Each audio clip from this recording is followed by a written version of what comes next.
Et bonjour à tous dans la vidéo d'Alexander Hultmate. Donc voilà ma deuxième vidéo scientifique, ça ce qui sera plus ou moins, c'est pas forcément scientifique, mais 6 fausses idées reçues sur les requins.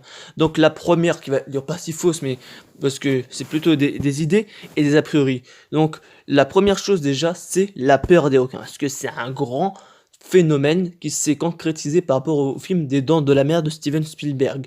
Autant des films de science-fiction qui sont exagérés comme certaines choses, comme Jurassic Park par exemple, ou Alien ou Predator, des trucs qui sont tirés de science-fiction, qui nous attaquent dans la dire qu'ils sont fictifs, qu'on n'a pas dans la réalité, ça va encore à la rigueur, parce que les dinosaures sont éteints, même s'il y a encore certains, on va dire, une certaine lignée avec les, par exemple, avec les oiseaux qui sont encore d'actualité, ou certains reptiles qu'on peut penser à des dinosaures, en soi ils sont tous et ça et par rapport tout au reste, c'est juste que fictif, mais là, le fait d'exagérer la taille d'un requin et le fait de montrer qu'il soit tueur, au final, ça a plus traumatisé les spectateurs plutôt que de dire qu'ils sont impressionnés les requins. Dire, pour moi, j'ai toujours trouvé impressionnant les requins, autant dire plutôt les grandes espèces de requins, parce que je peux pas trouver impressionnant une petite espèce de requin de récif ou un requin, ou, oui, un requin de récif ou un requin citron par exemple, mais après ils ont quand même aussi leur, pas leur, j'allais dire leur atout, mais ils ont quand même aussi leur touche à eux, mais en soi, moi, je trouve que, je pense pas que je suis le seul, mais de toute façon, en soi, les films de la mer, au final, c'était plus un mal qu'un bien au final.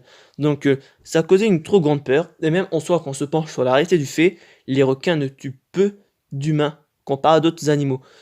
Je vais prendre deux autres espèces d'animaux, oui, je vais prendre deux autres animaux qui, eux, tuent plus que les requins. On va prendre déjà le crocodile. Certes, mon animal préféré, mais là n'est pas la question de la vidéo, parce que déjà techniquement, les requins, comparé aux crocodiles, ils attaquent involontairement l'homme. Parce que techniquement, lorsqu'il y a une attaque de requin, la plupart des personnes ont des séquelles. Autant ils peuvent avoir des traces de morsure ou des jambes en moins, mais quand il y a des personnes qui sont attaquées par les crocodiles, il y a moins de personnes qui survivent aux attaques de crocodiles que de requins. Les crocodiles achèvent leur proie, autant que ça soit humain ou autre. Alors que les requins, ils achèvent.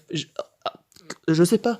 J'ai pas vu tous les témoignages de documentaires, de témoignages d'attaques de requins, mais je crois qu'il y a peu de personnes vraiment qui meurent des attaques de requins. Parce que, oui, comme je dis, ils attaquent à une partie ciblée du corps, ils vont pas tout manger comme les crocodiles.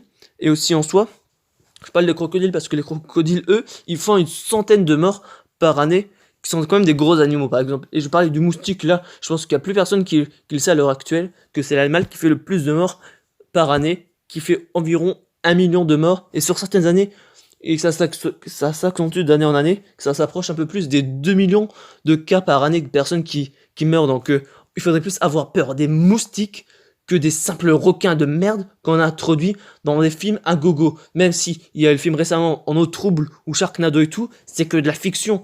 Moi, après, c'est un petit coup de gueule, mais moi, quand je regarde un film, je me détache de la réalité parce que j'ai besoin d'avoir.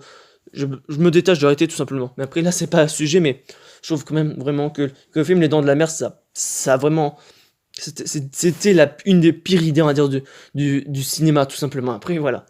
Donc, comme je dis, là, les requins attaquent involontairement l'homme. Comme ils attaquent, ils goûtent plus ou moins pas ils goûtent, mais comme on n'est pas forcément une proie à dire habituelle pour eux, ils n'ont pas forcément déjà tendance à nous croquer jusqu'au bout comme fait les crocodiles. Et aussi, en soi, quand ils croquent en nous, à dire plus ou moins, pour savoir ce qu'on est techniquement, ils ne sont pas intéressés par le sang humain. Dire notre, notre cœur n'est pas assez gras pour satisfaire les envies du requin. Donc il va plus s'attarder à manger des orques ou des otaries. Dire des orques, qu'est-ce que je veux dire, des otaries ou des phoques, je me suis trompé, excusez-moi. Donc techniquement, on n'est pas la bonne cible de proie pour les requins. Donc techniquement, n'ayez pas peur dire quand vous êtes dans un salon ou quand vous êtes en pleine mer, tout simplement en disant oh il peut y avoir des requins, il peut y avoir certes des panneaux, mais vraiment les requins ne tuent pas autant d'hommes qu'on le prétend. Certes, j'ai passé presque plus de 3 minutes parler sur ça, mais vraiment, c'est vraiment le point qui vaut le plus de temps à évoquer dans une vidéo avec les faux a priori sur les requins. Donc après, qu'on pourrait se dire que les requins, qui peuvent être pas sur tout le continent, si ils sont partout sur le continent, autant que ça soit dans les mers chaudes, dans les mers froides, en Asie, en Europe, en Amérique, durant Australie quasiment, il y aura partout des requins. Pas tout le temps des grands requins blancs, pas des requins bulldogs, pas des requins taureaux, pas que des recentrissons, tu auras différents types d'espèces, ils sont répertoriés sur tout le globe, les requins, donc ne te dis pas que à un endroit où tu iras, il y aura pas de requins. Il y aura techniquement des requins partout, et même aussi au niveau des glaciers, autant que ce soit en Arctique ou en Antarctique, avec le fameux requin du Groenland, qui pourrait, soi-disant, selon certains articles que j'ai lus, mais qui me paraissent un peu bizarres, parce que techniquement, les plus grandes, les espèces qui vivent le plus longtemps, c'est les baleines et les tortues qui font aux alentours de 100 ans, même si aussi certains crocodiles qui vivent 100 ans, mais là, de vivre 400 ans, je crois qu'il y a un truc qui est pas bien au niveau des articles, mais j'ai pas envie de vous mettre de lien en description, et il faudrait en soit que je revoie vraiment les sources plus ou moins, et que je mette une source fiable en description, parce que le fait qu'un requin vive 400 ans, ça me paraît un peu gros quand même. Peut-être c'est peut-être moi qui passe à côté de quelque chose, je ne sais pas. Donc comme je dis, il n'y a pas d'endroit forcément où les requins se cachent au niveau du globe.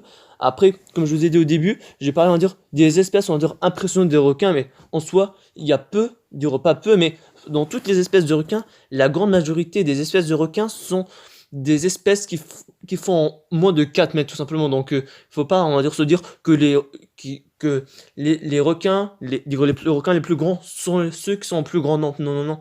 La grande majorité sont très petits et inoffensifs pour l'homme. Ils sont tous inoffensifs pour l'homme. Parce que techniquement, pas techniquement, mais je vais vous laisser quelques photos ou même vidéos. Je sais pas qu'est-ce que j'ai comme source pour vous montrer, mais qu'il y a des nageurs professionnels qui nagent à côté des requins les plus dangereux. Certes, ils ont un certain calme en étant à côté d'eux, parce qu'ils font pas non plus être excités, mais c'est pour montrer à quel point que les requins ne sont pas dangereux et qu'on a un mauvais a priori sur eux. Et comme je vous ai dit là à l'instant, les requins les dangereux ne sont pas les requins les dangereux. Les requins les plus grands ne sont pas forcément dangereux, parce que en soi, il y aura, en soi, les requins, ça pas, comme j'ai dit, ça attaque pas volontairement à l'homme, donc ils sont tous plus ou moins calmes, pas calmes, mais ils sont tous des prédateurs, mais ce sont pas forcément des prédateurs pour l'homme comparé à d'autres espèces comme les crocodiles que j'ai parlé au début de vidéo, au début de vidéo, pardon, excuse-moi. Donc du coup, les requins, en tant que ce soit les petits ou les plus grands, ils sont pas forcément dangereux pour l'homme. C'est juste quand les requins ne voient pas complètement, on va dire, qu'ils s'attaquent à nous, alors que si pleinement on nagerait dans la mer, techniquement, comme certains nageurs, ils vont pas nous attaquer, ils vont peut-être nous toucher ou je sais pas, mais ils vont pas nous attaquer volontairement. Après, je m'en répète un petit peu par rapport au début, mais c'est pour dire que les requins là, les plus grands, ne sont pas forcément les plus dangereux. Après, on a toujours, pas tendance, mais j'allais dire une bêtise, mais en fait, les requins, ils ont un prédateur et un concurrent. Un prédateur, c'est les orques, parce que en soi, les orques, en fait, tout ce qui est plus ou moins en meute, en fait, ils s'éloignent des meutes des requins. Autant que ça soit les baleines, les orques et les dauphins, parce que les baleines, ce sont les plus gros poissons, si je me trompe pas. Oui, parce qu'à chaque fois, je confonds poissons et mammifères, parce que les orques sont des mammifères. Oh, je confonds tellement de choses, mais en fait, déjà, les baleines, les requins ne les attaquent pas parce qu'ils sont déjà assez massifs selon les espèces de baleines, jusqu'à 33 mètres de long pour certaines baleines bleues qui sont les poissons les plus gros de la Terre, tout simplement. Du coup, pardon, excuse-moi, je voulais parler au niveau des orques, parce que les orques, eux, c'est vraiment le prédateur ultime des requins. Quand je dis prédateur ultime, parce que en soi, il y a peu de requins à dire, il y a peu d'espèces à dire qui sont vraiment capables d'attaquer les grands requins blancs. Il pourrait aussi avoir le cachalot, mais vu qu'il vit en profondeur, il attaque peu les requins. Donc du coup, l'orque, c'est le prédateur, on va dire, des requins. Parce que comme ils attaquent en groupe, techniquement, ils ont beaucoup de chances de tuer un requin. Alors que techniquement, ça sera la même chose avec un dauphin, que je vais dire dans peu de temps. S'il y a un seul orque ou un seul dauphin, le requin aura l'avantage. Mais c'est l'avantage du groupe qui fait perdre le requin. Parce que le requin, lui, est solidaire, et solitaire, pardon, excusez-moi, et que les orques et les dauphins sont en groupe, et donc du coup, ça leur donne l'avantage sur le requin.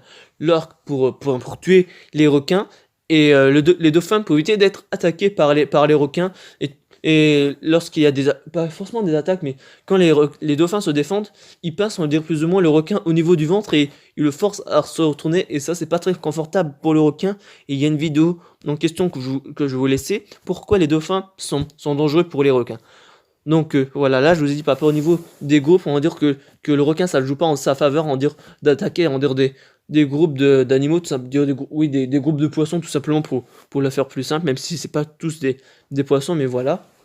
Au moins que je confonds, mais excusez-moi, mais là, ça se trouve, je dis peut-être des bêtises. Et parmi les deux derniers points, c'est par rapport plus ou moins au niveau de l'évolution des requins et d'ancêtres. Donc, je parle d'abord au niveau de l'ancêtre. Alors, il faut aussi s'enlever une tête. Enlever une tête. Il faut s'enlever de la tête que le mégalodon est l'ancêtre du grand requin blanc. Certes, le grand requin blanc, c'est le plus grand requin actuel. Et le mégalodon, c'est le plus grand requin qui existait sur la Terre. Mais il ne faut pas faire rapprochement entre deux si on ne connaît pas leur nom scientifique. Le nom, le nom scientifique du grand requin blanc, c'est Carcharodon, Carcharias. Et le nom scientifique du mégalodon, mais qui reste plus ou moins pas à débat, mais son ordre de sa famille, c'est moi, je le connaissais avec les différents documentaires qui parlaient Carcharoclès mégalodon. Mégalodon tout simplement. Et pourquoi le Carcharoclès est différent de Carcharodon? Parce qu'au niveau de leur troisième dent, elles ne convergent pas au même endroit. Et donc du coup, je crois, si je ne me trompe pas, c'est que Carcharoclès, c'est la même famille que les requins tigres ou les requins bulldogs, alors que c'est pas la même famille que des grands requins blancs. Et quand je dis pourquoi que ça reste à débattre le nom scientifique du mégalodon, parce que le nom qui est avant mégalodon Carcharoclès, comme je le connaissais à plus d'une reprise, en ayant lu et vu des lu des livres documentaires et des documentaires, j'ai toujours connu sur le nom de Carcharoclès, mais c'est pas forcément, on sait pas forcément si c'est ça son vrai nom scientifique, mais de toute façon, il y a un ordre qui doit être débattu sur ça, mais ça, je laisserai aussi un lien en description. Et donc, du coup, les requins, ils ont évolué plus ou moins d'une certaine, pas façon, mais comparé à d'autres animaux où il y a l'évolution qu'on voit, il y a pas mal de choses, on va dire, qui ont changé au niveau des requins. Leurs ailerons sont pas de la même façon, et aussi au niveau de leur aspect, parce que l'hélicoprion et le Stetacanthus, celui-là j'ai toujours du mal à le dire, on voit quand même qu'ils sont différents des requins avec une gueule en hélice et un aileron plus ou moins en forme de bosse, ou je sais pas forcément comment on pourrait dire. Je disais que les requins diront, il y a des changements qui sont faits au niveau de leur corps, au niveau des ailerons et tout, mais comparé à d'autres espèces, comme par exemple l'évolution par exemple des baleines au fur et à mesure des millions d'années, ou les crocodiles par exemple, il y a beaucoup de changements qui sont faits parce que au niveau des crocodiles, il y a des crocodilomophores, il y a des géosaures, des sarcosuchus, des kyprosuchus. Il y a beaucoup d'aspects de crocodiles qui ont changé au fur et à mesure du temps, mais le requin, lui, vu qu'il était uniquement que dans l'eau, il y a peu de changements qui sont effectués, mais il y a quand même une certaine évolution qui s'est faite, donc du coup on peut pas dire forcément que les requins n'ont pas évolué de toute façon, et je pense qu'il y a beaucoup d'espèces, il y a beaucoup d'évolutions des fois qui sont impressionnantes, et autant d'autres, comme les requins, on peut se dire, est-ce qu'ils ont vraiment évolué, mais après, ça dépend de l'évolution, à quel environnement ils se sont dû être habitués plus ou moins les espèces, et aussi les conditions pour qu'elles évoluent tout simplement. Après, je vais parler du dernier aspect, la première fausse après, pardon, excusez-moi, des requins, c'est qu'on pourrait croire qu'ils sont stupides, je sais pas, qu'ils sont bêtes, mais en soi, aucune espèce est forcément bête, même si on pourrait croire que les ânes, par exemple, sont aussi bêtes, mais après ça, c'est un autre délire dans le genre, mais j'allais dire les crocodiles, les requins ne sont pas forcément débiles, ils attaquent d'une façon particulière, ils ont leur mode d'attaque, donc comparé par exemple aux lions ou d'autres espèces qui attaquent en groupe, ils ont quand même une certaine intelligence. Par exemple, le requin blanc, par exemple, je pense que ça vous savez, que pour attaquer les otaries, par exemple, il fait le saut de la mort, si je me trompe pas, pour les attaquer. Et après, les espèces de requins, toutes les espèces peuvent capter l'électricité qu'émet les autres animaux, et le requin marteau, l'aspect de marteau sur son crâne lui permet de détecter, je crois, d'une meilleure façon que parce que ça, en fait, je crois que comme sa tête est plus grande, il peut capter plus de signaux électriques comparé aux autres requins, mais ça je suis plus trop sûr, donc je vous laisserai également un lien en description. Donc voilà, j'espère que cette vidéo sur les requins vous a plu. La prochaine sera sur le mégalodon, comme ça fera plus ou moins écho, mais même si, ah oui, j'ai oublié, mais j'ai dit le mégalodon, mais il y aura d'abord la vidéo sur le réchauffement climatique et tout ce qu'on dégrade sur la Terre, et après il y aura le mégalodon, puis après ça alternera une fois un truc scientifique, un truc que je parle en global, sur un aspect scientifique, et un autre sur des animaux en question comme le mégalodon, puis après il y aura peut-être le Sarcosuchus ou des dinosaures tout simplement. Donc voilà, sur ce, vraiment ciao et à la prochaine dans une nouvelle vidéo d'Alexander Ultimate.